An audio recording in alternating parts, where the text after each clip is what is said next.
ஒரு முறை ஒரு சிறுவன் தன்னுடைய தேர்வில் தோல்வி அடைந்துட்டார். போய் அவங்க அம்மாட்ட சொல்கிறான், அம்மா இது மாதிரி நான் உன்னுடைய ஒரு பாடத்தில் நான் ஃபெயில் ஆகிட்டேன், இன்னும் 40க்கு 35 மார்க் தான் நான் எடுத்திருக்கேன் அப்படின்னு.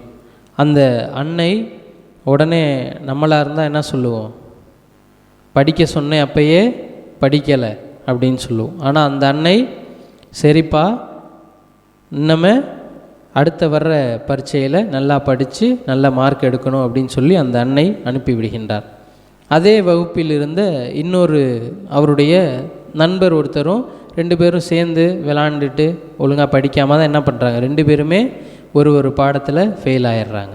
அந்த நண்பரும் அவனுடைய வீட்டுக்கு போகிறான். அந்த வீட்டில் அவங்க அம்மாக்கிட்ட போய் சொல்கிறான், இது மாதிரி நான் ஒரு பாடத்தில் ஃபெயில் ஆகிட்டேன் அப்படின்னு.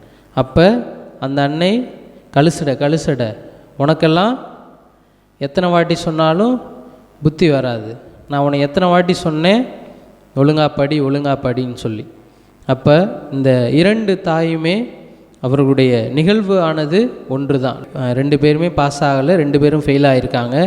2 பேருக்கும் அவர்கள் அன்னையாக இருக்கின்றார்கள். ஆனால் அந்த ஒரு மாணவருடைய வாழ்வில் அல்லது அவருடைய உள்ளத்தில் அவருடைய அன்னையினுடைய வார்த்தை ஒரு ஆறுதலாக இருந்திருக்கும். முதல்ல அந்த சொன்ன அந்த அம்மா அவங்களுடைய வார்த்தைகள் அந்த சிறுவனுக்கு ஆறுதலான ஒரு வார்த்தையாக இருக்கும். ஆனால் அந்த 2வது மாணவனுக்கு அந்த தாயினுடைய வார்த்தைகள் இன்னும் கோபத்தையோ அல்லது அன்னை மீது கொண்டிருக்கின்ற அன்பில் ஒரு சிறு அளவு குறைவு ஏற்பட காரணமாக இருந்திருக்கும்.